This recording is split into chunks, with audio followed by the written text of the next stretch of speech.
What's up, everybody? Welcome back to another episode of Erabody's podcast, where generations collide and cultures combine. Today, we have a great show for you. A special guest for today, we have Brandon Walker.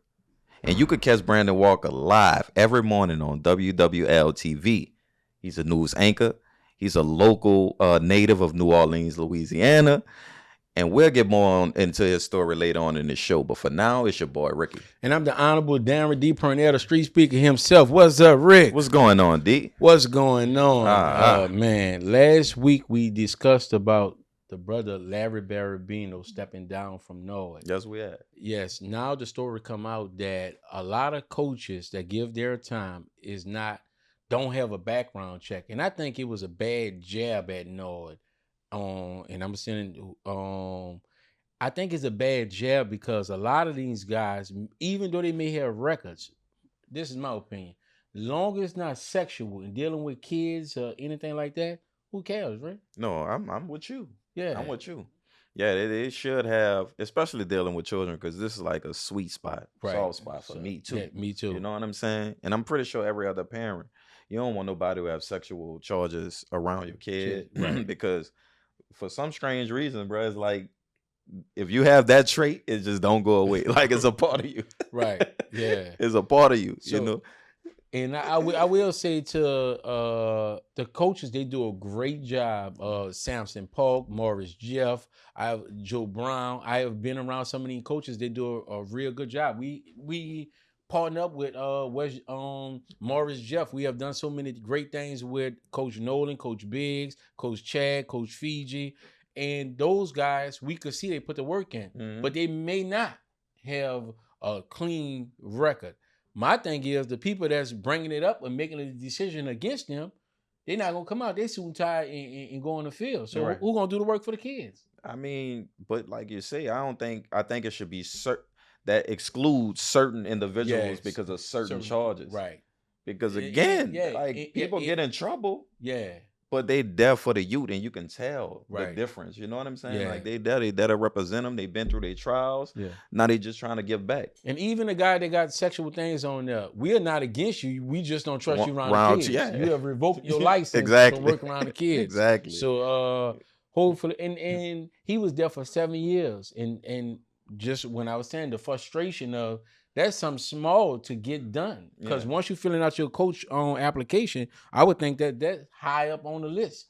That's number one. Yeah, but a lot of these coaches not getting paid either from NAR. But even so they're volunteering. But even I'm a volunteer for the well, I'm not an active volunteer, but I filled out when I was at King, I wanted to put some volunteer hours in with some organizations in a Boys and Girls Club. I filled it out. So when I filled out my application, that was one of the main. As soon as I filled it out, I had to send over my stuff for a background check. Right, but I'm saying like a lot of these coaches are getting together trying to do something good for the youth on their own. Yeah, you know what I'm saying? Because NAR dropped the ball as far as having a process.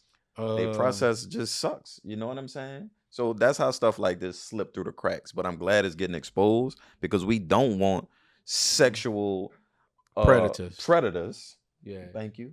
We don't want sexual predators around our kids. I'm sorry. Yeah. So I just hope NOAA get it together. And I hope they find a CEO. Councilman Freddie King say the next CEO gonna have to do more with less. And I think that's we're dropping the ball in there. Because if we send this our kids, we'll find a way. We find a way for everything else.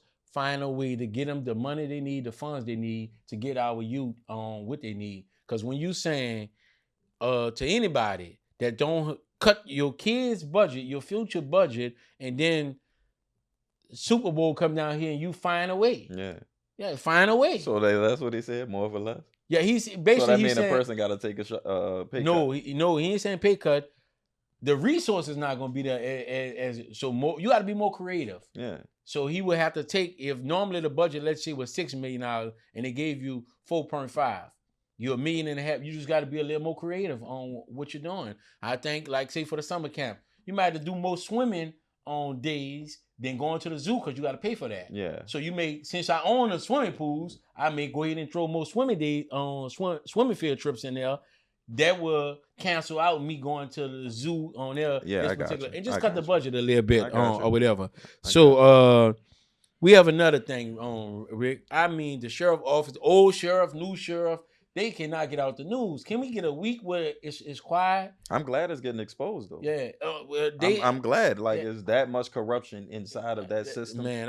Yeah. And it's after this, and right before the show, I read something else. But they got a gun inside of the sheriff. The sheriff got a gun. But I'm hearing now. I can't confirm this part. But they saying I don't know if it's a he or she. That's when I'm confused. But the picture that was up, huh? Yeah, They saying confused he. about it. They saying he, but it's a she on the other side. So I don't know how that go. Yeah, I don't know I don't if it know. was Somebody- a he or she or transgender. So y'all have to come in the comments Yeah. to help us out with that. But I did say he or she got beat up inside of the jail. Who? The deputy? The deputy. No. From who? I'm An not sure. inmate? They say the inmates. Come on. Come on, dog. But it's the jail. You talking about? No, it happens. It Yeah. happens. You know? I think they need to. I think they need their own show, Rick. Yeah, they need bro. their own show. The sheriff department cuts up. So that's the same person. That deputy was the same person that went in with the gun. Yeah, Who was trying to go get Agnew? Well, well, he was trying to go get Agnew. Or she. I don't know. And then they have another sheriff on story. The sheriff department hired a former NOPD officer that was fired but not convicted at work. They couldn't find. They say it was sexual harassment. They say he smacked the lady on her ass and say, "You nasty ass with no drawers on." He smacked on her booty. That's what allegedly he said. They couldn't find evidence with the HR department and all that. And then they took it to court. They found them not guilty in court also. Yeah. So how can he can't move on and go get another job at the sheriff? I found out guilty. So the news put it up there on public pressure. Now he stepped down and had to resign from his job, but he was never convicted. So wait, rewind it. So he was a NOPD officer yes. that got fired for SA. Yeah. Then he went to the sheriff's office and got hired. But he was never convicted right. of it. And this is what, and I want to talk directly to women out there. I'm 1,000,000,000% of any man putting their hands on you for domestic violence, any man touching you. When you reporting these cases, you have to do your due diligence, and it can't be you at the job and you when you see women like this. 8 days, you letting somebody smack you on your ass, and then on the 9th day, you ain't playing no more. You have to be serious about this because it shows you the power of just you saying it. Mm-hmm. They said it. He had to resign, got fired from the NOPD. He was found not guilty in jail, so he ain't got no charges on him. So he tried to move on with his life. But and now it followed him based off of what you said. So that's the important. If somebody touch you and you're going to say it, stand on it. Make sure you have the evidence and you be credible about it. What makes some women not credible in these situations, sometimes you can smack them, sometimes you can't. I done seen women flirtatious at jobs, and then when they get mad, they want or whatever. So that makes it not believable. Mm-hmm. But if you're the type of person, you Miss Kim in the office, and I don't play like that, when you go to the office of HR and report that, it's taken a notch up.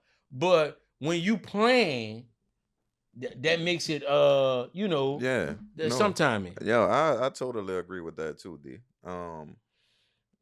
Yeah, it's one of those situations, man. And it does. I don't know if the law will ever change around that. Like, that's just how it's been. And women, y'all have so much control to ruin, the reputation of a man. You know, a man not going to be like, you know what I'm saying? We're going to play and we're going to know, even if we set that boundary, you're going to set it with intentions. Women be deceitful. Like you said, they'll come one day they just don't feel like being bothered. And they'll blow that shit up to the sky. And then that's why I don't play. I never played like that with women. I was in the city clerk of court office the other day, and the elevator opened up. There had 3 women on there. I flagged it and just went to another one. Yeah. That's why you got to protect yourself. And I know a lot of guys, you got to just protect yourself. Mm-hmm. Me, always in a public spot when I'm meeting on women or whatever, sitting on big tables or whatever. You sit over there, whatever. Side, right. Yeah. And it's just a bad thing to have on your resume. Like we just talked about with the coaches. Mm-hmm. Some of these guys may have not been, but once it's said, that follows you. Yeah. And then can you imagine you got the pedophile, everybody whispering, you got to hear rape a man. That's just that's a hurt. Two things. That's a hurt feelings. Hurt. Yeah, Hurt, bro. yeah, and it's damaging. Yeah. To the ones who did it, who cares? Oh hell, oh well. But to the ones who didn't do it, and that's the hurting part about it. To the ones who didn't do it. Yes, sir. And now we have one more thing, Rick. We have this happened several times in our community, man, where a Chinese or Vietnamese person killed an innocent black kid. This didn't happen several times throughout our lifetime. They say the boycott is on to some of the business. I even seen a Vietnamese guy came out and say, black people talking about getting rid of us. Y'all ain't gonna have no computers. Y'all ain't gonna have no Hyundai. He was going off. But I will say to the people that always call them boycotts, Rick, and I'm gonna let you finish up. When Dr. Kingdom did they boycott, Rick, they boycotted the buses, but the people that had vehicles was the cabs. They replaced the bus with the cars. If you're gonna boycott the hair stores and everything, replace it. Even if Lakeisha starts selling hair in her garage, you have to replace it with something. Oftentimes we yell boycott, but what are you replacing? Right. The food needs meat. Because Rick, if grandma stay closer to Target, a Family Dollar, a Dollar General, she have to go there. Right. Are you doing call pickups now and takes grandma to the store? Are you we have to replace these things. Are we opening up grocery stores and now we saying we funneling the business from this store to this store? Letting them, even if we had one store, letting grandma call with a phone order and she don't pay until we get to the door with the. We have to figure out a system to replace. Because now it's another boycott, but it's another jab at us, and it goes to show us it always been an attack on us in this country, no matter what. Yeah, it's not just an attack, bro. Like it's facts too. Right.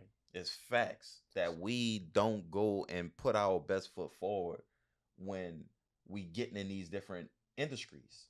You know what I'm saying? It's oversaturated with the other races. Now we have, a few black people who take their job serious. Or take their career serious. But when you look at it, it's like always a different race of individuals that master their studies. Right. We do stuff a lot of the times and it's just to get by. And I love my people. You know what I'm saying? We've been oppressed. We still are.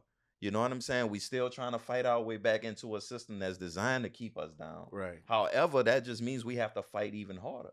And I will come back there with say this, Rick. It's not even about fighting hard. It's about learning that unity when they have mastered the art of breaking up black people from working together. Yeah, well, that too, bro. And until we realize that hell and high water, heaven and hell gonna rest on us working together. Mm-hmm. And we want to see a better life for our grandkids and kids in this. It's not gonna be from going with a good relationships with Arabs, Vietnamese, white people, or any other race. Mm-hmm.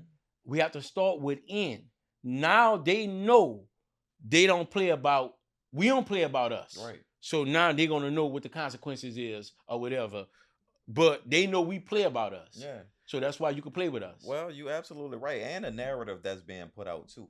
Right. And that's gonna transition into, the guest that's coming on to the show. Right. About, how this media is kind of diminishing our race, our culture by the stories that's being put out. Right. Because now they look like, all right, it's all around the world that black people don't get along. Right. Now we have some society, within our society or communities that we really work together. Right. But if you see something, your mind starts to transform into that. It's like, right, you start to believe it. You know what I'm saying? And I think that's what we coming at with our with everybody's podcast, because I'm keep starting podcasts. Keep starting them, because now we get to change the narrative or whatever. And I love that they are overpopulating what's on the regular news, because the news got a time to start and finish. So for us to consistently put out work and continually put out work to change the narrative on this. And I think we do a good job with redirecting. It's not like that. Yeah. No, fixing it or whatever. So that's what's going on for today. Once again, this segment is brought to you by Everybody's Coffee. Let's take a drink. Tell everybody, it's time for everybody. Wake up, everybody. This for everybody. Welcome back, everybody. And as we promised, man, we have a New Orleans native by the name of Brandon Walker here, and he's not just a native. He represents New Orleans in a special way. He's WWL's top morning anchor. And before we get into the show, for the people who don't know about you, could you give them a little bit about who you are? Sure. Well, thank you. Well, first of all, I'm honored to be here. Always love to see the clips on my timeline because it's always such rich and nuanced information about not only people who make the city tick, but you have a really good way of just like pulling out like really interesting things about them. And it's also a way that's approachable. So I'll be on the couch just scrolling and watching. So when I got the invite, it was an immediate yes, so much so that I actually forgot to confirm the email link because it's like, yeah, I'm coming. It doesn't matter. But anyway, no, I'm Brandon Walker from New Orleans. From Algiers, grew up in a family that read the newspaper, watched the news. I grew up at a time where, let's see, so probably all of us. The evening news was on Channel 8. There was Warren Bell. Norman Robinson had just come back to Channel 6 after spending a little time away. And there were those guys on the news. Yeah, right. And I kind of just grew up with the family that read the paper and watched the news. I wanted to know what was going on, kind of nosy. So I would read the paper and watch the news with them, and that's how this all got started. Yeah. So that really sparked this journalism career for you, just seeing those guys on the news. Yeah. Did you ever think that you would make it to like the anchor's desk? Yeah, never doubted my mind that I would. I didn't know, what's interesting about how I got back home was, I thought that ship had sailed. I had moved on. But, it's never really according to your timeline. I was a reporter for a very long time. So to answer the question, did I think that no, I knew that it was attainable. But when you get in the business and you start working at it and you're a reporter and you're a reporter here and in this town and that town, you're doing this and you do that, maybe you get some fill-in opportunities. When it does happen, it is a little unbelievable at times. Yeah. But you make it if that's something that you want to do. Yeah. So okay. I want to ask, what high school did you attend in the city of New Orleans? Yes, I went to St. Aug. You went to St. Aug. St. Aug. When y'all lost that championship, not to open up a wound, how did you feel? I mean, my brothers went to Carr. I'm from Algiers. I got family. I mean, I think it was a win-win. Yeah, I mean, I understand rivalry, but life can't be that serious when ultimately you have two beautiful teams from two beautiful schools coming together in the Superdome for what was a big, beautiful celebration. So whoever won was a win for the city. Yes, if I was at Carver, I'd still be mad. We don't take losing lightly. Yeah, but I was just joking. So when you say working in different towns, what other towns did you work in? Cities that you work in? Sure. Let's see. Pittsfield, Massachusetts. That's in western Massachusetts, so that's not near Boston. Albany, New York. I was in southern Connecticut, so like Hartford, New Haven, along the coast of Bridgeport and Stamford. And then in 2014, I guess what you considered my big break. I got a job as a reporter. Funny enough, a morning reporter in Houston at KPRC, the NBC station there. I was there for 10 years. Started as an overnight reporter, worked my way up to nights and weekends, and then weekdays, and then became an anchor on the weekend desk. And when I left, I was anchoring the 4 p.m. show and reporting every night at 10. So bounced around a lot. Yeah. So why come back home? Yeah, good question. I had been at Houston. I'm at the job for 10 years. It was I just kind of had a feeling that it was time to move on. You know how when you're doing something and you just kind of feel like you've run your course, time for a new opportunity. I had been there for 10 years. Honestly, I had been grinding in news since I was 15. I started when I was 15 in high school here. And I needed a break. So it was not an easy decision. I quit. Like, how do you quit, a job where you worked so hard to get to it? And here you are as now a prominent face of this station, but you quit and you have nothing lined up and you don't know what you're going to do. It was time. So in that process, I had never, because if you work in news is one of those businesses, and it's changed a lot, but it's one of those businesses where when you get in, you have to grind. You're not paid well. chances are you're going to have to move to a bunch of different small places. It's easier now because the business has changed, but when I got in, no. I mean, you really had to grind and get your work in. So that meant not really being in the financial situation to buy anything like a house or anything like that because you're working. And I figured at this point, well, you know, I've never bought a house.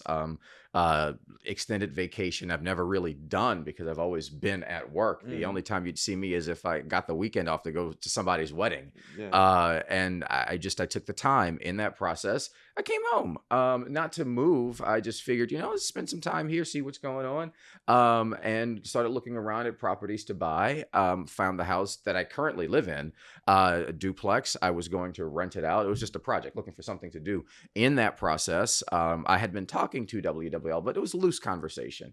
Things got a little more serious at around that time, and pretty much I was here.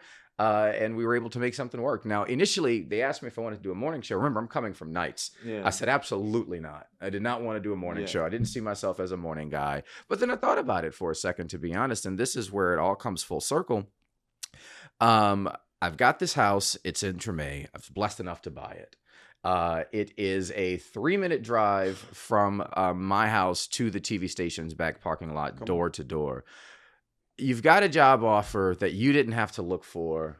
They're willing to make this work for you on a show that you watched since you were a kid. Andre Trevine and Eric, to Sally Ann and Eric, you know, over the years. Who's to say that the next blessing is going to be so readily thrown at your feet and available? Right. Like, who are you and what is it that you want when this is right here? Right. So I didn't know what it was or what I was getting into because, again, I had left after high school 18 years away, but said, you know, let's go. Man, that's so interesting. I was watching a movie last night when this happened in Mississippi, but the lawyer, Jamie Foxx played the lawyer. I can't think of the name. It started with Jamie Foxx was the lawyer, and he won a big old lawsuit. But the guy told him, because he was just a personal injury guy. He said, this is going to be your Johnny Cochran. It wasn't a personal injury case. It was a contract thing. So he made Jamie Foxx, that played the lawyer, realize that you're a big time lawyer, but you ain't got nothing big. Do you have that where you want to be that Eric Holder, Norman Robinson, that name solidified with a state, a city where you put the work in and you that big names, Stephen A. Smith behind the desk or whatever. Do they ever come on your mind? I mean, not to toot my own horn, but people know where I am, where I go, so that doesn't bother me. And I don't know that like those. I'm going to push back on that and say that I don't know that we live in a society anymore where someone can think that success is achieved by becoming a household name, because what's a household anymore as far as mass understanding of what a celebrity is? I do a job. I've been a very successful reporter in a lot of different places. And my work speaks for itself, and people do know who I am.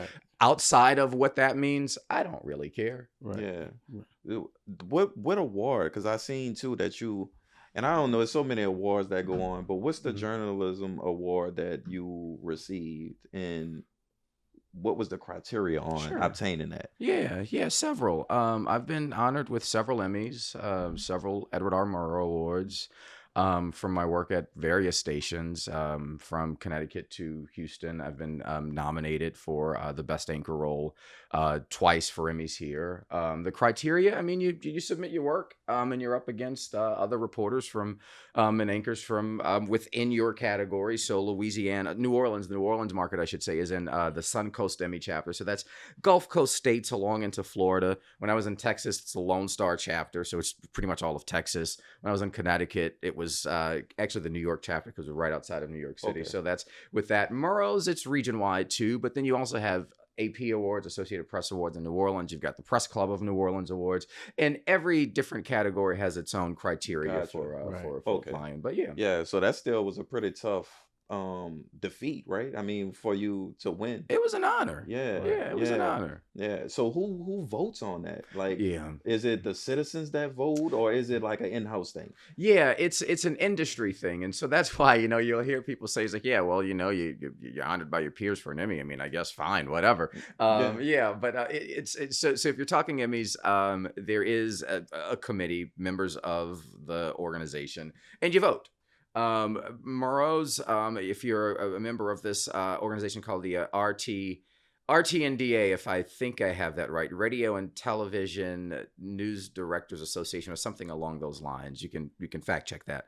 But there is a committee of people there who are part of that body, and they vote as well. Gotcha. Yeah. Okay. So, have you ever seen a piece of work that you seen as soon as it was recorded, you say that's going to be a winner? Have you ever seen something like that?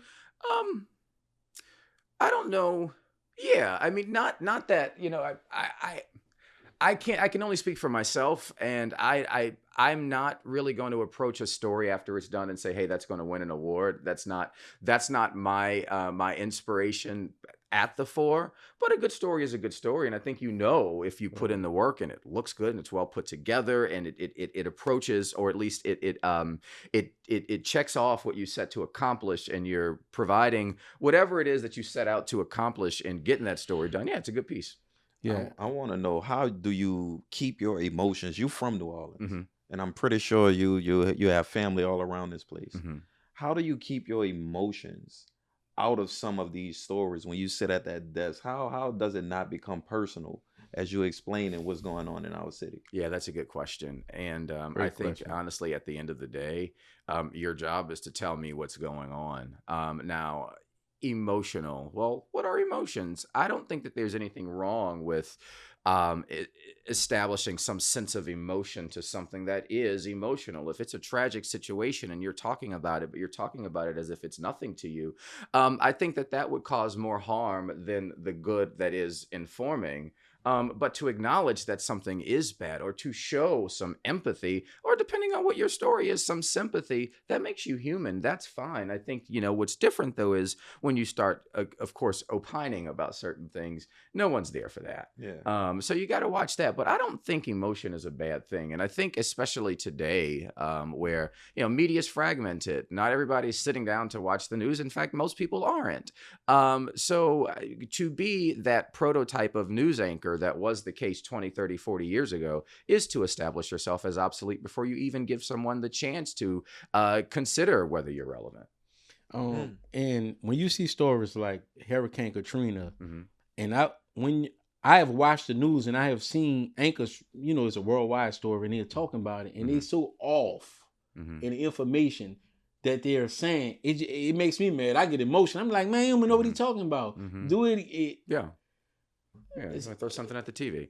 Yeah. I mean, I covered Katrina. I was here. I was working at WGNL at the assignment desk then, and so we all know, so many wrong falsehoods about Katrina during, after, and 20 years after. Yeah. So yeah, that upsets you. And it doesn't even have to be Katrina. It could be anything. Right. Yeah, it does upset you. And this perfect example, I mean, we've seen this conversation now, and there's been a very interesting dialogue about it, actually, nationwide. That study that came out of Tulane recently about the Gulf Coast and the water levels in New Orleans being obsolete, essentially, by the, what is it, the next 100 years or something, I think the data showed. And the response to that piece had less to do with the science that was the warning and more to do about, how dare you say that about my home? People live here. As a matter of fact, as this place that is such a beacon of inspiration for so much, what are you actually saying about people of color? Because that's who built this city. So when you say that it doesn't need, what's ownership? What's home? What does that mean if ultimately science can be so blind to suggest that home doesn't matter when looking at this data? That's a very interesting converation. Right. No, it definitely is. When I seen Even when the weatherman tell us it's gonna rain 60-70%, then you get no rain. You know what I'm saying? Right. So when I seen the story and I seen it, it was basically saying, and I've been watching the story because the Mississippi River been ready to move. Mm-hmm. It's the levees that we built that keep it in tank. Right. It been ready to go. Right. And when I seen a backlash, I'm saying to myself, like the backlash, the science data was there. He was just reporting what they, even though I think it is off, I think they would build some more stuff to keep New Orleans and prevent it from happening. But I think he was just giving a scientific warning. He wasn't. That was people the point. took it. A lot of people took it. Left. Yeah. I think that, and it'd be, yes, and I think that was the point. You know, here's the warning. What can we do about it? You know, the point of research isn't necessarily to research it. No matter, you may not agree with it, and that's fine. Research is such that they've got this data, and this data shows that this is what they're talking about. I think that can be used to have a better conversation about how do we respond and react to this. I think you're right about that. I think the challenge then does become, though, in news reporting, when you're reporting this, is how do we have a better conversation about what it means that home will be no more? The day that story did come out, one of my colleagues, Paul Murphy, did do a report on it, and that's the approach that he took. He spoke to the researchers and he got that information, but then he also spoke to people on the ground here in New Orleans just about their reaction to it, and just about how potentially not necessarily disingenuous, but kind of maybe blind, and let's go back to emotion, the reporting initially was. But I mean, that's scientific research. It's not supposed to be emotional. But, how we present it in the conversation that we have is important. And as a reporter, when you're dealing with, we have our picks and choose and everything. Now that you start getting to know political people, the elections are around, they're redistricting, how do you, and this is oftentimes when we separate what a professional is. You have to stand in front of the camera every morning. They redistricting. Political things is going on, but you still have to be a professional enough to stand there and do your job without getting emotional. And you may disagree with some of the stuff that's going on, but that's not a topic for you to talk about. It's on somebody else. Is that hard to move the needle when it's you see around the country they're redistricting? They're saying it's not race-based. When they're doing a district they took us down from 2 to 1, and you're a reporter. Is it higher expectation people have for you to say more about it, or are you getting it? Yeah, or do you have any restraints as it pertains to accent or trying to pull out information from these individuals? Yeah, no, I think in that situation, and again, one of the challenges of having a morning newscast is that our first show's at 5 a.m. So if there's something that happened overnight, it's pretty hard to get someone in to talk about it. Right. Now, during all of the redistricting talk and movement, my responsibility was to stay on top of what was going on and see who we can get in for interviews the next day. So whether that was Congressman Troy Carter, or whether that was State Senator Royce Duplessis, whether it was from the Legislative Black Caucus, whether it was the President and CEO of the Louisiana Urban League, whether it was people on the ground who can have actual conversation about what this means and where do we go from here. That's how I saw it as my responsibility. Yes, you see what's going on, and you see the trend and the theme around the country. It's our responsibility to bring that to you. For instance, and this is kind of a pivot, in the battle over the clerk's position in Orleans Parish, and the day after the city council voted to install an interim clerk. And then Attorney General Liz Murrill sent letters to those city council people who voted in favor, along with Mayor Moreno and District Attorney Jason Williams. And she cited a Reconstruction era law called usurp law that was very problematic and a slippery slope. Most of the news copy didn't have that in. I put it in, and I put it in up top. A Reconstruction era law. And that's not a matter of opinion. That's a matter of fact. Now, whether you agree with that, that's your business. That's fine. But you do need to know when that law was passed so that you can understand the context of all of this and why you have the reaction to it that is, no matter your opinion, relevant because of the timing of it all. That's important.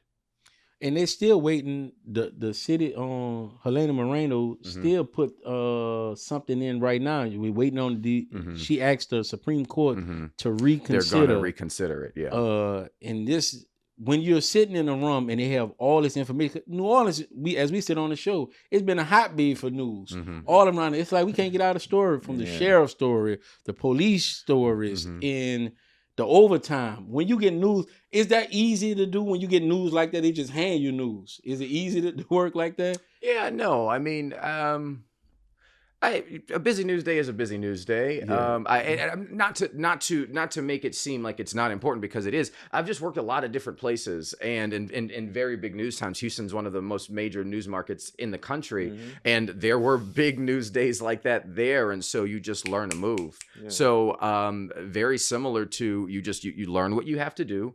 Who do we have in terms of our resources, our reporters, our photographers, our producers? As an anchor, what is my responsibility? What's the message? What do people need to know? How are we going to present this? And you tackle it from that perspective. Honestly, it's just all very tactical. Oh, and by you mentioning that, I have to ask, with all respect, of your positioning, is the news like propaganda? Because this is something that our community really, really wants to know. Right. Like, are we selling false narratives? Yeah. Are we creating pictures that don't sit right within our culture? Are you a part of that culture? That part of what? Part of the culture of propaganda, that where the corporate companies are giving you what to say, and it has its truths, but it's also misleading. Sure. Well, I'm a guest on your show. You tell me. If I'm a culture, what was the line? I was asking about the propaganda. Right. No, I mean, I will be. Thank you. Yeah. I'll be honest. It'd be stupid. I mean, look at what's going on at CBS News, for example. I mean, WWL is a CBS affiliate, although we don't have any other relation with CBS. Scott Pelley, the face of the network, more or less, who had been on 60 Minutes for 37 years, was fired because of his resistance to what is going on over there. WWL is owned by a company by the name of Tegna, which was purchased by a company named Nexstar. That sale is now being fought in courts. People trying to stop it because of that interest in everything that you're saying right now, and the fear of that being the case.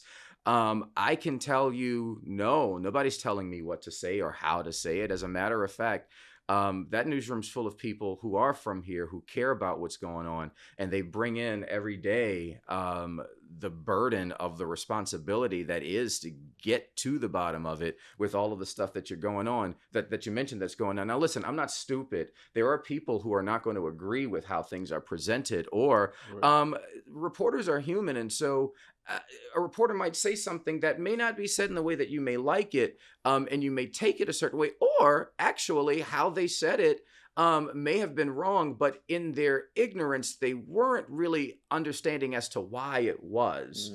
And that's where good conversation is important. That's where experience in newsrooms is important, so that you can have context.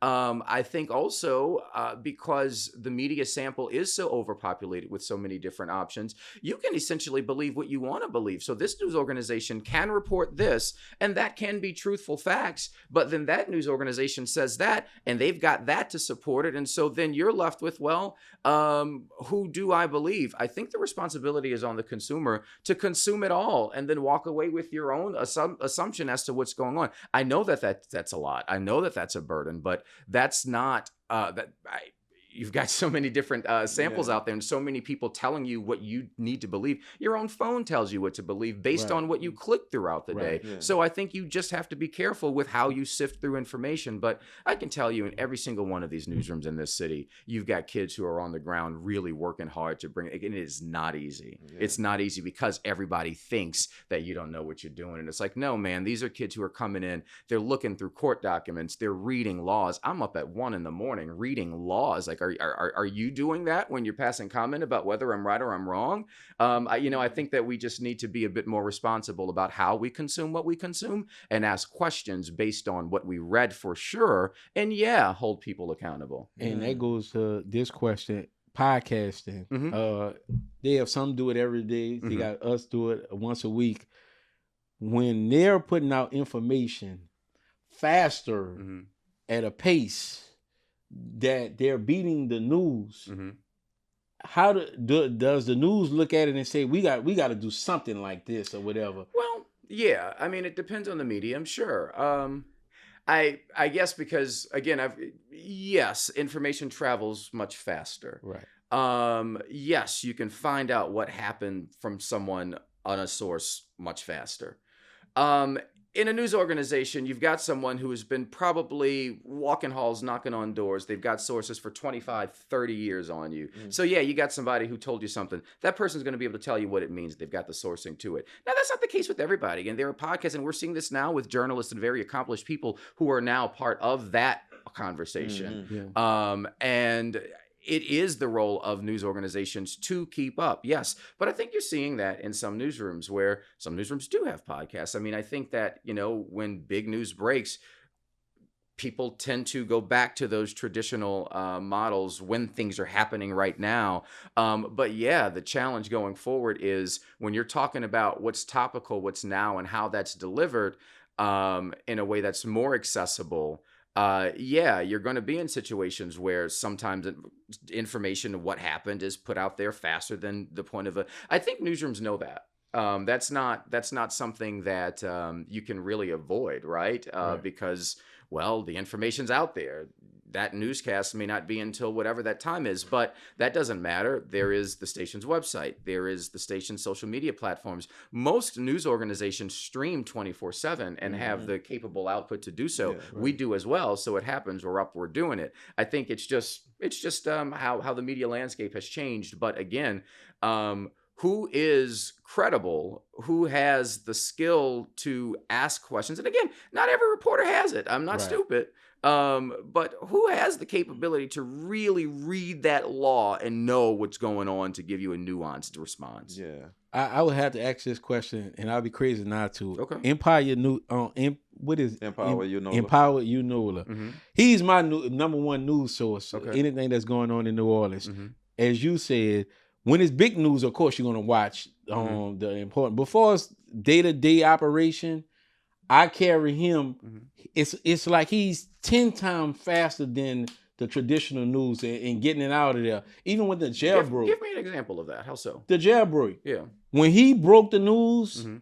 no other station, he broke the news faster Mhm. that the prisoners, and just so happened, I was working out. Mhm. I looked on his thing. I went in his inbox. I say 10. He said they got prisoners out on the loose right now. Mhm. And by the time the news picked up on it, he didn't already did 3 just got a call stories, and Yeah. then the news was on there. Sure. So, and you come on at 5. Mhm. So as you gathering information to come on at 5, he came on at 1 a.m. when he released that front. So that's No. The jailbreak hadn't happened by then. The jailbreak happened. Word of it. So like the newscast had happened, everything had broke. So when did the Empower Unola hit came out after the morning news? No, he was first. That's what I'm saying. Yeah. What I'm saying here is that Friday morning, it wasn't out there. So like even the initial post, I mean, that's neither here nor there, Right. semantics, but the news about this, once I was done with my show, that hadn't come out yet. Right. However, yeah, he did beat everybody to it. I mean, that's the world we live in. Right. But that is the world we live in. But, you've got the likes of very tenured reporters like David Hammer, Mike Pearlstein. Charisse had an interview with the sheriff inside the jail. Yeah, we weren't there to tell you about it first because the world we live in now, technology has won that. But what are the critical questions that need to be raised about why and how? You're not going to get that in something that's 30 seconds. You're right. And the truth behind that is, I mean, pay attention to what's going on. And the fact of the matter is, despite having all of these different avenues of information, people are still not in the know because we're not paying attention to nuance. And so, to bring it full circle, a map can be redrawn where you lose one of those districts and nothing's really done about it. Decisions can be made about your courtrooms and the number of judges and clerks that you have because we're not asking critical questions about nuance. Right. And yeah, you can get the who, the what, the when. Why and how, more important than that ever than before. And I'm not saying that you're going to get that on a traditional broadcast newscast. You get it everywhere, but look for that. Right. We're going to take a quick commercial break right quick. And this segment is brought to you by Everybody's Coffee. Let's take a quick drink. Tell everybody It's time for everybody. Wake up, everybody. This for everybody. All right, everybody, welcome back, man. This is a great conversation. Great to be here. Again, thank you. We want to thank you for y'all. spending some time on Everybody's podcast. Yeah, this is awesome. And we off air, we got into a little bit about what should I say about the competition between just your digital sites and the actual news media. Could you kind of fill us in about where the news media sits as it pertains in today's era as to it was back in the day when everybody was just running to the news for all their information? Yeah, it's a very real, you could call it a fight, but in many ways it's a fight that news organizations have lost or are losing in terms of that influence, what happens, where I get it, who do I turn to first when something's going on. You pick out your phone, and more often than not, as we were saying, there's going to be someone who is a local, when I say influencer, I just use that term from 30,000 feet. A local expert who's got sourcing and is well-versed in whatever it is that they're talking about, likely will have that information out there on their source before, say, a traditional news organization. That happens, yeah, sure. Yeah. And that's more often than not. Yeah, so what position does that put the media in? Yeah, that's where you're in a very sometimes scary predicament, because it spells in some cases your future, right? How do you pivot? What does it mean for a news organization to be of relevance in 2026? What I was saying earlier, a few different things. Most news organizations now, it's a misnomer to think that TV news stations are solely TV. You all know that they're not. They are 24/7 trying to catch up with that. Should have invested the time and money into it about maybe 10 years ago, but didn't do so. So here we are. Newsrooms do work to be around the clock. Again, not strong, working on it. I think it also goes back to what I was saying earlier about the emphasis on why and how. If ultimately I know that I'm not going to be able to get that information to you first because I'm on at whatever time it is, I do know that when I'm on at 5 a.m, I'm going to explain to you why something matters. Yeah. And I would say this is just from business. You watching Netflix, buying podcasts, you buying why not saying, well, I'm this news station. I can't get it, but you know what?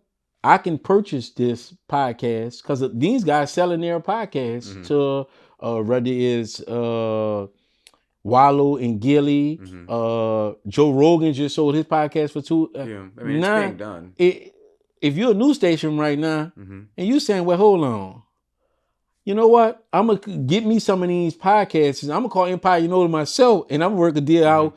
Now he's in my whole other section. He don't have to be professional, but it's going live on my network.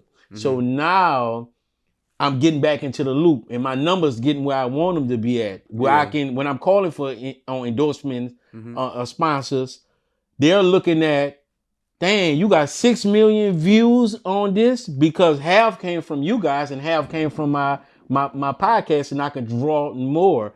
But I think they ain't looking at buying. I don't know that that's true. I mean, again, I think it depends on your prism and through which vantage point you're looking. That is happening, and that is also in many ways the scary part about it. If you're a trained journalist who spent years covering court cases, and I mean, I was on the ground in Sandy Hook when those kids were killed. I was there. I was there in the legislature when they pushed for gun reform. Like, these are things that only someone who has been a reporter out in the field for a while just kind of has that perspective. You see it with CNN. You see it. I mean, that's what's going on with CBS now, and the changes. You can insert your own word there, that are going on at 60 Minutes, and some of the people that they are pitching to bring on as contributors to this show. I think with that, though, again, you've got to ask yourself the question, yes, I'm popular because I've got this following on this source that I've been able to do, but you're not held to the same standards that a reporter's held to. So who's to say that while that claim might be true, that you properly vetted it with the sourcing to make sure that it is? All right. Should we shift into, you see Ernie the professional sitting next to Charles Barkley, Kenny Smith, and Yeah. Shaq. Yeah. You got the professional anchor in, Right. and he put him around because he could keep control of the show. But that's cable news. You see that already. I would say that will work good because they have that professional element in there with Ernie. He keep them professional, and he can take the show on whenever he want. I think by doing it like that, they get the entertainment they want and allow the professionalism to be there. See when they got to get serious? You watch CNN? That's CNN. It's a host and then a bunch of different people with an opinion. Yeah. And no one's watching. Yeah. So I want to ask, I want to dive into a little bit of personal background about you. Resilience. When I look at you and I've heard about your story, I've seen a little bit about your story. I see the scars. I know like a little bit of backstory, but I want our audience to know. It was something tragic happened in the field of your work. Yeah. So listen, I'm a kid from New Orleans. I'm honored to be here. There are people with whom I grew up who are not. I'll go even further. So on January 2nd, 2020, I got run over by a truck. I was at a crosswalk. Someone making a left turn. I guess they didn't see me. Knocked me right here on my left side. Threw me. Broke everything in my face. Nearly punctured my left lung, but it was bruised. Broke all of my ribs on this side. Happened January 2nd, 2020, which would have been my mom's birthday. I say would have been because she died when I was 16. I found her dead at 16. So yeah, life puts you through a lot. The accident, I was out of work for a bit. They had to reconstruct my face. My jaw was wired. It was something. Were you actually working during the accident? I just wrapped work. I just wrapped work. So any person in their right mind, and I'm not saying that you out of your mind. No, I am. Right? But any person in their right mind wouldn't go back to the same job that nearly took their life. Well, it wasn't the job. I was crossing the street, and actually, I was off. So that really didn't have anything to do with it. As a matter of fact, the job in getting back to reporting allowed me to worry not about what the hell is going on with me. After my face was put back together, I looked like an alien for a bit because things were swollen and stuff had to grow back in place. So I was out of work for about maybe 3-4 months. But even when I returned, you could still see like things were kind of coming. This was right at the beginning of COVID. You had a lot of people who at one point had jobs and then suddenly didn't. You had all of these questions about what was going on here. I had work to do. Yeah. And during that time, where were you located? I was in Houston. Oh, you was in Houston. Mm-hmm. Yeah. Okay. So, man, to go through something like that, when you was hit, did you think it was over? Man, I might. Yeah, not that's get interesting. through. I don't know. I can tell you that, I was going in and out of consciousness, and I can describe that just by the feeling of just wanting to go to sleep. There was someone who saved my life, actually. Matter of fact, the 16-year-old Alex. He stopped his car, tied a shirt around my head to stop the bleeding. Shouts out called to Alex. 911. Yeah, saved my life. I do remember on the ambulance. That's an awful ride because those ambulances sit so low, so you feel everything, and so all of this is broken. All of this is broken. I keep feeling it. I remember being in the ER, and there was this surgeon trying to sew up my face, and it felt like he had his foot on my chest because he was really trying to sew it up because everything was everywhere. And I remember thinking, as I'm going in and out of consciousness, and he's trying to keep me alive because I'm bleeding out. And in these moments where I could think, I'm thinking, well, I'm in the ER. This detective I don't know what's going on here, and they're not going to tell me it's bad. So how can I kind of figure out what's going on here? So this guy, surgeon's trying to sew up my face and asking me stuff. So I look at him and I say, hey, do you want to hear something funny? His face lights up because, hey, that means he's here. And I say, oh, I'm a TV news reporter. Smile goes just completely upside down. He goes, oh, I'll be right back. And then at that point, I knew it was absolutely awful because everything changed. But also what changed was their course of surgery. So I had so many fractures all over the place. Normally, they would just go in and repair them there. They modified the course because I wouldn't have been able to be a news reporter.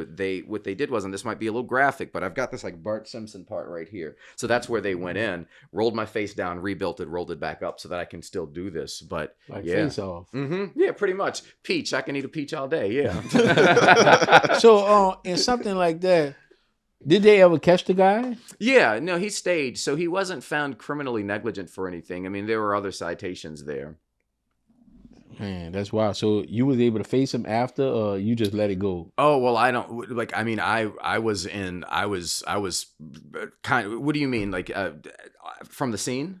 I'm saying, like, after you well now, did he ever reach out? You ever talk, or you see who he is? He on Facebook or something like that? No, I don't. I mean, I know. I can go look in paperwork for his name, but Right. it's not something that, things were taken care of. Right, man. That just to see that when you say it came off and they put it on. The only time I ever seen that. That's why I say face off right. or whatever, man. Yeah, I mean, yeah, One of that's- life's many blessings, man. They didn't have to do that. Yeah, that's resilience. And, that's the part of journalism, too, people don't see, how much you sacrifice to go out to get these things. And that's why I wanted you to explain it. And hearing it in person, as to hearing it on, a media platform itself, it's just more impactful, man. And I have so much respect for you. Man, thank you. That means a lot. I got respect for man. y'all too. And I think it's true. Like, listen, I think anybody would be stupid to come in here and say, oh, well, no, what we do is this. No, you're in the fight for your life. And in many ways, people don't even know that you exist. And so how do you find that sense of relevance today? And I think the conclusion is there isn't one, and we're trying to figure it out. Yeah. So even if, speaking of, the dangers of the job, right? I know like a lot of the reporters go out right after shootings and stuff like this. You say you got to be out of your mind to do this. Like you literally have to be out of your mind. But is there any time that runs through a reporter's mind that, hey, that same shooter can be like literally lurking in the crevices? Oh, sure, what I'm yeah, I mean, saying? that's happened. I mean, like I've been on the scene of intense standoff situations where, yeah, I mean, who's to say? Or as a matter of fact, I've had a this is a pretty graphic situation, but a killer who very well killed this 4-year-old boy show up at one of the search sites and speak to me in an interview.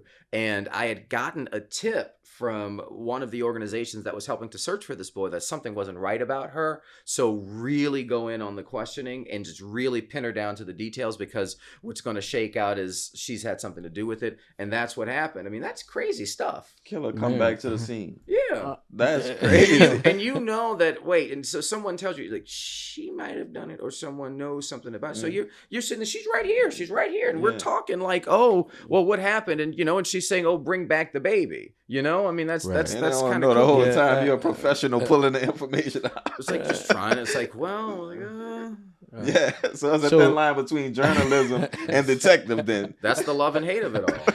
So I seen it the other day. Somebody was a reporter was in front of the White House, and they actually had gunshots. Oh, yeah. And when I watch these reporters go on the front line when they got a war, they have all them gunshots and everything. They got to actually work with a bulletproof vest. Yeah. Have you ever wanted to be that much action in there?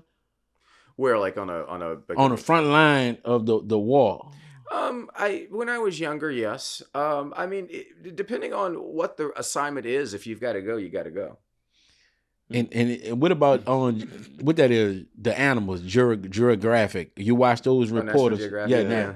They go out there and get those reporters. And I have seen some reporters let their guards down, and an animal get. I watch a reporter get pinned down. I know they were scared, but they couldn't move. The big old silverback gorilla was like right there next to him and just like touching him. I saw that video, and they told when him, you see that, move, right? I could have died. I died for them Right. or whatever. That was some scary shit. So in those situations like that, when you see that, you like,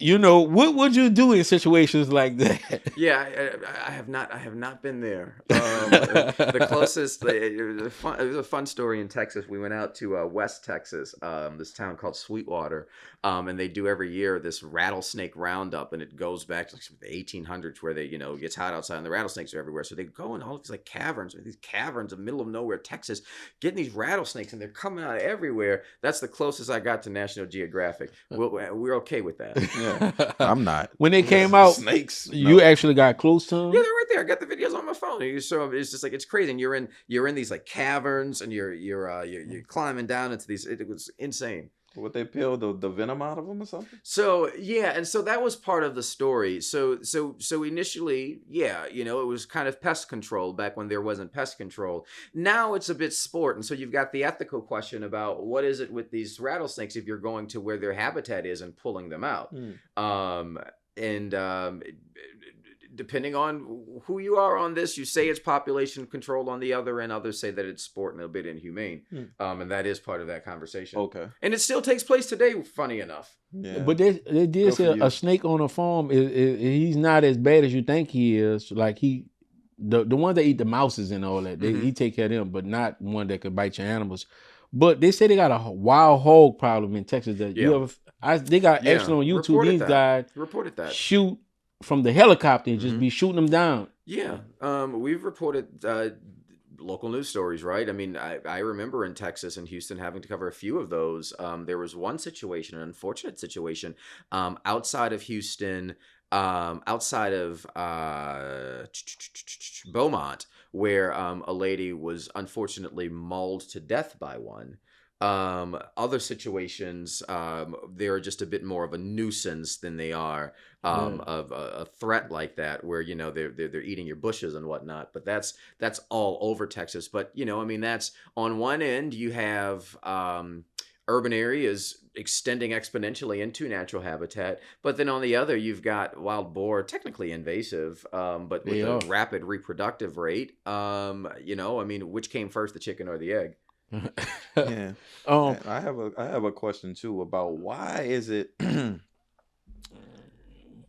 for certain stories, and I'm going to community now because I'm a community person, also run a nonprofit. But why or is there a correct way to get coverage for media as it pertains to getting like the mass media like you guys to come out there and cover certain stories? Yeah. Or is it favoritism in that office to be like, hey, I'm just going by this organization because they're bigger? Like, how do those smaller organizations who's creating great impact get that local coverage? That's a good question. I think two ways. One, if you know a reporter, keep in touch with them. You see them on social, write them.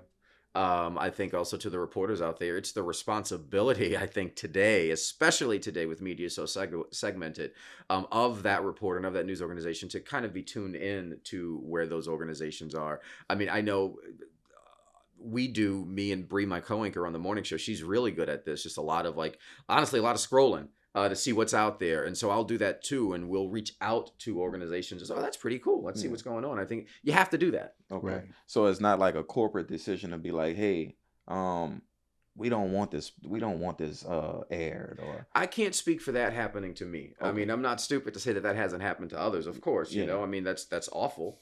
But I have been in a situation, at least at WWL, where if I'm inviting you onto the morning show, no one's going to tell me no. Yeah. I was at the local airport, Lakefront Airport, when Miss Nancy Parker. Every time I seen her, I used to tell people she was my auntie, and she was everybody's auntie. Yeah, so I used to tell police officers, "I'm gonna get my auntie," there we go. and they'll leave me alone or whatever. They'll be laughing. I was at the airport when I just landed for me getting some hours of training. Even though you work at a different station, when something like that happened in your field, how was the impact of Oh, well, I knew Nancy. I mean, I knew Nancy. I mean, Glenn is, I call Glenn Unc. I mean, Glenn took me out. I started at WGNO when I was 15 years old, when Glenn was a reporter there. Nancy would check in on me when I was in college and through my my journey as a young reporter. I remember when I got an Emmy in Houston, and she wrote me and she goes, "Oh, congratulations on your first Emmy." And I remember thinking, I was like, "Oh, well, no, actually it's my third." And so I was like, "Oh, well, thank you, but it's my third." And she goes, "Well, shoot, you're catching up with me then." So no, I mean, she was very, very special. There is no such thing as competition when it comes to the people that is in this business. So we all know each other because we've all worked with one another. Right. So when that happens, it happens to us all. Yeah, and the outpouring of love that came from her, and that's what I was saying. When you held those anchor positions, the responsibility, especially older people, they hold on dear to what the anchor say. If you say it's gonna rain, or you say they gonna because so and so said, Absolutely. right. And that's how Bob Breck was. Bob Breck, since he's been retired, now he come around for a hurricane. Every time it's a mission with the weather, they were like, "Oh, when Bob Breck was done, it was like he was right on it. He gave the panic sign when they were supposed to, or whatever." So when you're sitting in there, it's a responsibility that you have. That when you telling us something, especially that older generation, They're gonna hold you accountable for it, and that's how you become a fan favorite. I think that you said it the way you articulated, and it actually happened. Now, get on the bad side when you give out false information. If you say they're giving canned goods out and they're giving out to everyone, they expecting everyone to get one at this particular store. Yep. So I think that's how you become a city favorite in your own city. Well, I mean, sure. And also don't give wrong information about wherever something's happening. That's just reporting 101. Right. I actually seen a mistake the other day when they had the 3 candidates up there. They had the 3 judges up there that they're gonna be removing. They had the wrong picture for Fuller. You seen that? I did see that. So I was like, and everybody in the comment, and this is what people don't realize when it happens. But since it takes all attention away from the story, and not everybody saying that's not Fuller, and they don't hear nothing else after that. They're just not Fuller. No. The news organizations do realize that, and that's why it becomes a problem, and the person who did it gets in trouble because it's wrong. It's an error. And it's one of those big errors. And that we talk about when you're giving out information, and we even told Empire U how important it is to give out correct information, because when you are wrong. So that's where I'll go back on that again. Yeah. And so when we live in this world where, sure, you can go get the information right there and they're telling you, and I'm not singling out any specific person. It's just natural for some of that information to be wrong, because where are you getting it from? And it's coming in like that. Yep. You got to vet it. On our end, in newsrooms, you've got to vet that and get it confirmed by at least 2 to 3 sources before you can go and say for a fact that it is. And I remember a big story after Hurricane Katrina. Sheriff at the time, whatever his name was, when he was on the news saying people are getting killed and raped in the Superdome, and that's one of the reasons why. Now it wasn't Marlon Gusman. He was the sheriff. It was the chief. Eddie Compass, yeah. And that was a big, huge, he got so emotional that he put that out there. Yeah. It may have was given to him, but it wasn't going on. And it wasn't going on, and he took a big old hit. People still say that happened, and people who were in the Superdome say that I was in the Superdome and that happened. It's really interesting how rumor can shape your perception of truth, even if you were there to see it or not see it. And I'm gonna give you one more. What about the levee being blown up for Hurricane Katrina? I have heard stories after story. I heard a loud boom. I seen smoke or whatever. When you guys hear that, did y'all ever look into that and see if there was any relevance? Hindsight's 2020. I mean, when Katrina hit, there was no capability to hear any. I mean, you were just hearing information, right? So, for instance, for me at the assignment desk, I'm 18 years old. People are calling the newsrooms because they can't get through to 911 saying the water's rising. I'm stuck in my attic. I'm on my roof. I don't know what to do. So any type of interrogation into what was didn't have time for that. Yeah. Right. So you just had to go off of what we're saying. Well. No, I mean, you had to patch that person through on live air and give their SOS so that someone can go save their life. Right. And that was the priority then. Right. And you guys was on for a long, when the news came, all day. It wasn't no break. Yeah, it wasn't no break. Yeah. No. And that's definitely when we look at the September 11, the stories like that, the Oklahoma City bombers, when those stories keep the news up, and that's why you guys will always be significant, legitimate on analysts because journalists. I mean, I'm at George Washington Carver when 9/11 happened, and they said we under attack.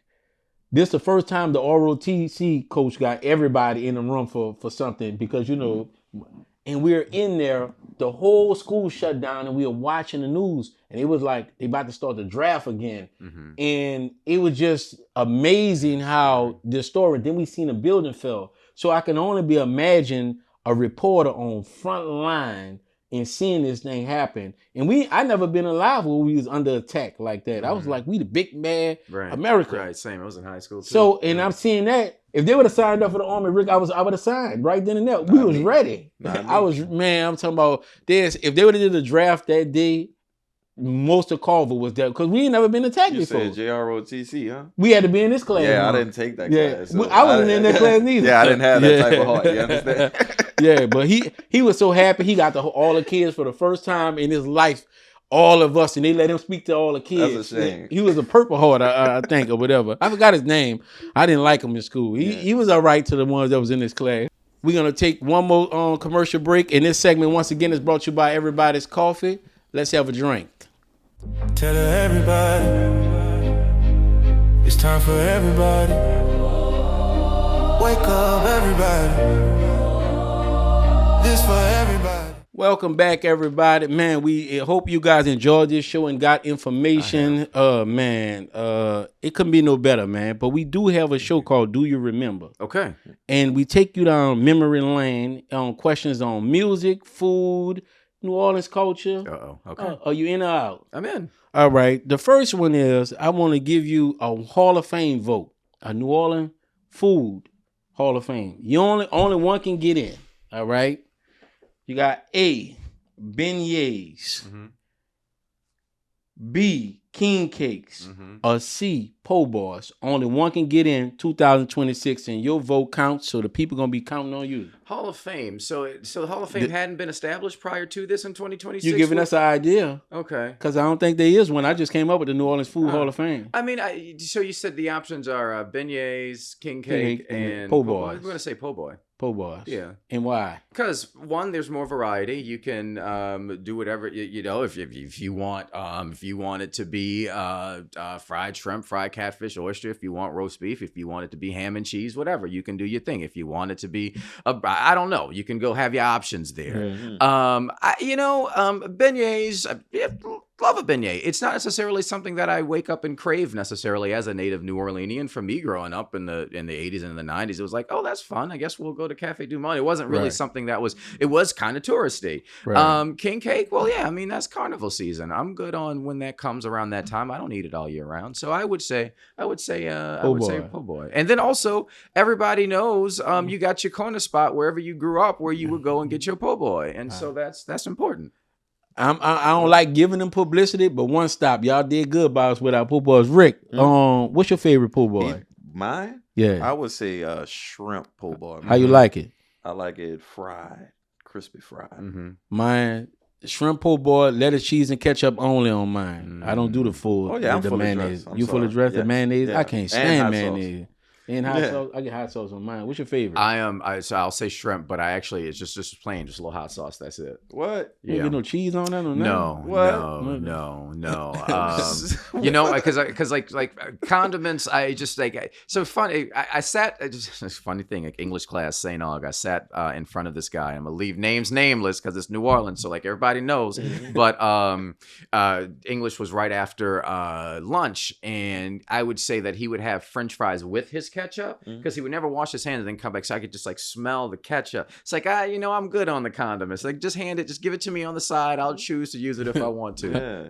Oh, that's interesting. Yeah, I just that's my elevator. Yeah, right. I see.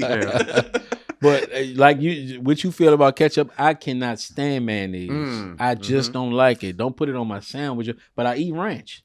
I could get ranch.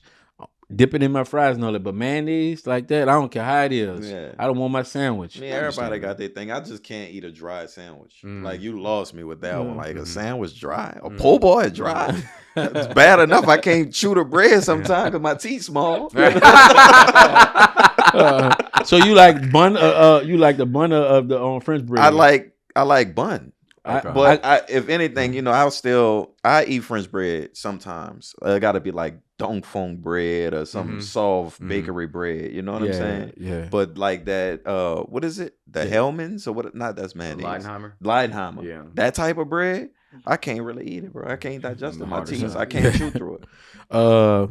This next one is: do you remember the Super Fair? Yeah. Yeah. Yeah, very much so. And the old ad, the Pepsi Super Fair? Yes. Yeah. Now Rick I is don't. too young to know about I it, don't. so fill him in on what it was like to get ready to go to Super Fair. It opened up at 12, it closed for 12, and it was down here for the whole month of May. Mm-hmm. It was a big deal. Like, you know, the commercials would start going at around, I don't know, March or whatever, and you'd bother your mama to go. You know, amusement park rides, carnival food, all of that stuff. It was at the Superdome, wasn't it? Right. Yeah, and it was just always a big deal. Boy, you keep asking me, you ain't going. You know, just like stuff like that. And you bring that can. When you bring the can, you get what, $1 off or something? I don't remember, but I do know that there was, you'd bring you, because my grandmother would drink Pepsi. It was like, you know, Ma, you got to save the cans because we going. Right. Yeah. That was a time. I mean, I wish I was there to experience it. Man. We don't There have are a like lot of those fun. things. Yeah. You know, it's very interesting because you know, we a city of history, a city that holds on to its tradition, and it's a fight to keep not only those traditions alive in the way that we all see them and what y'all are doing here and what a lot of people are doing in this city, but a lot of those experiences that we say ain't there no more. For instance, you know, someone Friday was National Donut Day, and our community spotlight reporter was doing a feature at a donut spot in the 7th Ward, and the lady had buttermilk drops, and the reporter didn't know what they were because she's not from here and she didn't grow up in the era of Mackenzie's. So she's like, buttermilk drop, I don't know what that is. And I immediately, Mackenzie's buttermilk drops. Yeah. You can get a 3 for $1 this weekend. Yeah. You know? Yes, that's indeed, man. At the fair, I remember it should be a quarter when we used to go, Rick. All 6 or 7 of us go. My dad would drop us off. If he drop you off That's at what I remember. 12, being dropped off, and I'm gonna come back and he get you come at the get- sign right where you we supposed to drive be. up. Right. and we used to have a number. You may have to get 4 numbers. Each one of us, you got to get 4 numbers, or you had to do 100 push-ups or whatever. Play you got to ball. meet quarter. Oh yes, yeah. Everybody had the A pen. That's why I love to move to the woods so much. It take you back to your childhood. Everybody had to have a pen, and some cousins struggling at the end of the thing, trying to get that last number. Bro, we used to do that, and one of my friends, again, names nameless, he won because he's the only one who got a number, and so then we look at the number, and guess what the number was? What? 525-8000. That's Mars And Bar. he didn't even know. It's like, bro. Bruh. Yes. Turning them. Yes. That's crazy. Yeah. That's crazy. Oh man, that was crazy. That was the days, man. Being on the phone all night. This is the last And one. then your mom would go, get off my phone. Right, yeah. This last one. All right, Rick. We are in the movie Set It Off. All right. I'm on a bus with the money already. I already got my spot. Okay. Rick then got shot up, and his funeral is next week. You are the Queen Latifah character. Okay. All right. You in a car. Yeah. Or you keep driving, or you getting out and turn yourself in. You that character. I'm already on the bus. I'm already going to Mexico with the money. Rick already done died. So you the Queen Latifah character. No, listen, you got to do Cleo the way Cleo did Cleo. You got to go all the way. Light your cigarette. It's already over. Yes, that's life without the possibility of parole. Exactly. Yes. So, and then it was in California. That's tough laws out there. So you was going out? Yeah. Yeah. And while I'm at it, I might get Acorn Projects in the back of my head too. Right. I want another fun one right quick, D. Supermarket Sweep. Do you Okay. remember that show? Of course, love that show. Supermarket Sweep. Right. I love that show, and I was a kid, and I was like, man, if I was ever able to get on that show. I was a fat kid, so I was all about that. It's like, All listen, right. I'm going to get this and I'm going to hook it up. Oh, so Right. you already know. Yeah, All all right. about it. So what would you go and get if you was a contestant on Supermarket Sweep to win? To win? To win. Not just to be like, oh, I want this. Like, what would you go to get to win? That's a good question. I don't know. What would I fill me in? What would I need to? I remember the show. It was about whoever basket cost the most, right? Right. Exactly. Yeah. Okay. So then, okay. So in the grocery stores is a win. Probably something in the butcher department. Then probably like an expensive cut of meat. So the You meat. throw me over. I was just about to say oxtails and Yeah, seafood exactly. anywhere like Right. that because I Right. knew that would have been high. Well, that's where y'all going, huh? Mhm. What about you? I'm going to the pamper aisle. Yeah. You know, but you know what? If you do it now, Yeah. even everything higher now. But in the 90s, it may not. You might put the box up in there. The prices is so different from our childhood to what they are now. Man, they always knew Pampers was, you know what I'm saying? No, Like, Pampers is not high. Like back then, it was so easy. $1 went 4. Rick, I used to go to the store. You they get 4 things. Pampers. Yeah, you could You get get 4. Well, you could things get a 4 quarter. Pampers for $1, but like I said, now What it is now? How much for 4 Pampers? for 4, they don't sell it like that no more. Oh, you can't get singles? No. It's hard. But I just want to ask that question because I always dreamed about being on that show. All supermarket sweet. That's why you get a little bit of that with that show on the Food Network, Guys Grocery Games or whatever it's called, where they kind of do a little. It's kind of supermarket sweep, but it's not about the price. They cook food. Yeah. Yeah. But it's like, I can do that. It's like I just be all up in it. Man, it's been a great time with you and a great An honor to interview. be here with y'all. Thank I you. want to ask you, are you willing to come back to be a friend of this show? Anytime. Man, anytime. You heard the man himself, and I want you to look directly in that camera and let the people know how they can find you and how they can reach out if they ever need to send information to Yeah, you. please do. Brandon Walker, morning anchor, WWL, the morning news. It's from 5 to 9, Monday through Friday. You can find me on Instagram at WalkerBrand, WALKER, BRAN. I don't really, I've got a Facebook page. You can find me there, but I really more involved on Instagram. I've got a TikTok account, but I don't really use it for work. So Instagram is best. All right. And once again, I'm the Honorable Darren D. Purnell, the street speaker himself. And don't forget to get our book, Businessmen, on Amazon. Yo, Rick, take us home. You heard the man. Businessmen is on Amazon right now. As for us, this show was just so informative. Thank you again, Brandon. It's an honor to be here. Thank you. And I hope it was just as informative to you. For us, you can find us on Erabody's Podcast. That's Erabody's Podcast on all social media sites. And we out. Peace. Peace.